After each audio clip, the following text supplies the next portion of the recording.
Hello, my name is Morla, and I decided to start off this semester with a talk about Rosemary. And it's because I had this harrowing experience a couple days ago.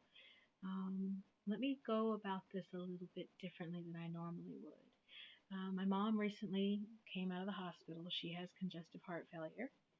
And to try to break this story down in a short time, she has been having anxiety bouts because she is no longer able to move herself to turn over left or right or sit up. Her heart has her in such a weakened state that she gets in one position, she can't breathe, and she can't move. So we have to watch her constantly. So, with that being said, she'll wake up and she wakes up immediately saying, "Help me," thinking she can't breathe.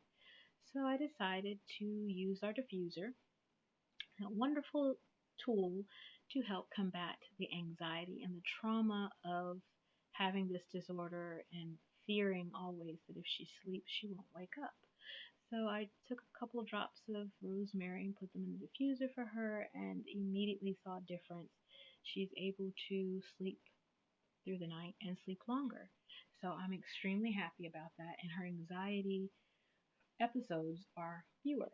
Um, Additionally, I wanted to use rosemary because with COVID, we have nurses that come in twice a week, a CNA that comes in 5 days a week, physical therapy comes in twice a week, and occupational therapy twice a week for her.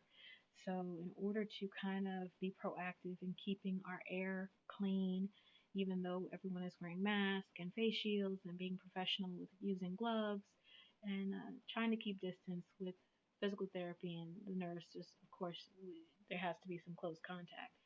So, using rosemary and that diffuser part of it was because it has these great antiseptic properties. Other therapeutic uses includes its antibacterial, anti-inflammatory. It's an anodyne, so it helps with pain. It is also a tonic, a stimulant. It's adaptogenic, so again, it helps with the stress and anxiety. It also is great attribute for your the affinity for the respiratory system, nervous system, decongestant. It just helps to keep the air clean. Those are some of the reasons why it was something I had in mind. Now, what's interesting, how it helped is I have a new puppy. He's just under 3 months. His name is Fuzzy Butt. He is in the picture. And basically, at my mom's house, she doesn't allow pets in the house. So I put him on a long leash in the front yard. And apparently, he's very active because he wrapped that leash around the tree to the point that it became very short, and he accidentally hung himself over our little wall in the front of the yard, part of our landscaping. And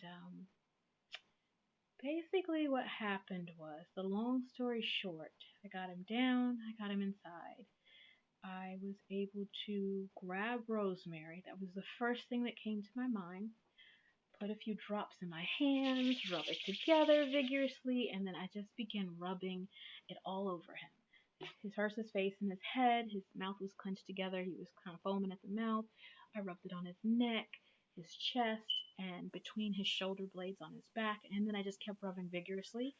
He was limp and his body was cool, but he wasn't cold. I don't know how long he'd been there.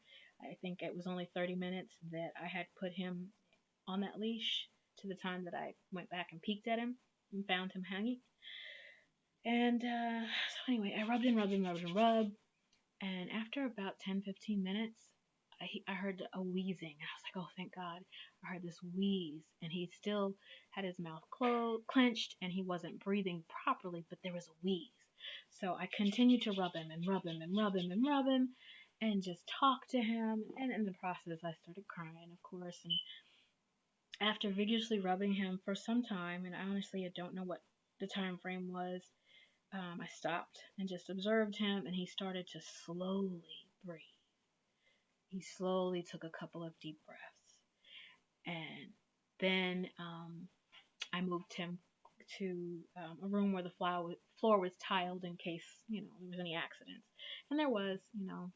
He vomited and he had a bowel movement, and he just lay there limp. He lay there and limp for hours before he finally started to breathe normally and move about like a normal puppy. And I was so grateful because I'm like, yes, he's alive, he's alive. But anyway, that was my harrowing puppy story. And I'm very thankful that he's with me, and I'm very thankful that this oil has been able to assist my mother and this puppy. Now, the other thing I've been using rosemary for my mother is topically because she has diabetic ulcers, issues with that, and issues with pressure sores.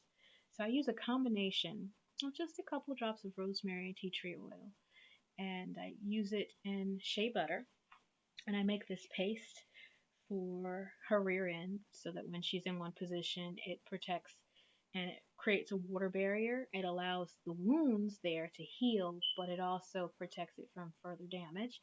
And then on her heel, I've been using this to keep the wound dry and uninfected because an issue with wounds is they can easily become infected, and she's a diabetic. Once that happens, it's near impossible to heal them, especially in her case because all of the veins, arteries in her legs are occluded.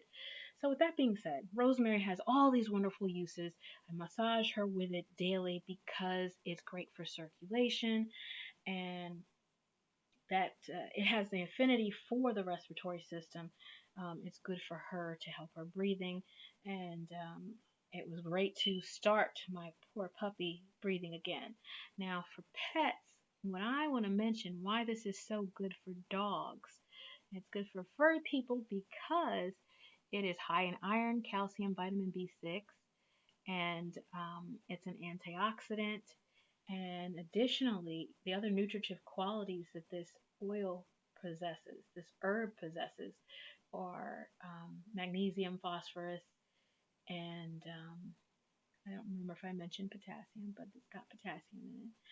And the other constituents that give it these qualities are borneol, camphor, 1.8 cineol, um, turpentine, borneol esters, resin, of course, the essential oil.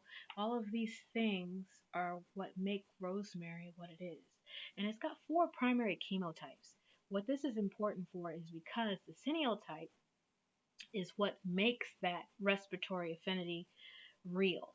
The chemical reaction in the respiratory system and the bactericidal properties make it great for bronchitis and colds.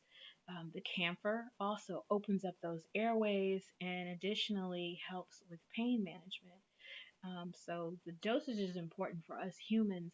We don't want to use a higher than recommended daily dose and cause any type of damage to our liver. Verberine is also another, of the primary chemotypes, and that is a ketone that we don't want to use this particular herb during pregnancy. And myrcene is a monoterpene that makes it have that analgesic property. So, with that being said, again, we've got all these wonderful therapeutic uses that help it to counteract baldness, hair that's falling, alopecia. It's beneficial for our gallbladder in the right doses, beneficial for food poisoning, spasms, memory, and sprains, rheumatism, anxiety, and also circulation of the hands and feet specifically. It's very important for those things. And so once you learn that, and then you learn that it tastes great. So you can take this herb into your body topically as an essential oil. You can inhale it in a diffuser. You can use it as a tincture, or you could use it culinary. It makes delicious chicken, and it's really good for the digestive system. It actually has been used to preserve cosmetics and food. It makes a great wine and a tea, and it can lower blood pressure. And when you combine it with lavender or cedar oil, it's been used again for hair loss. It thickens the hair. It's actually been scientifically proven to help this particular condition. and it even can darken hair color.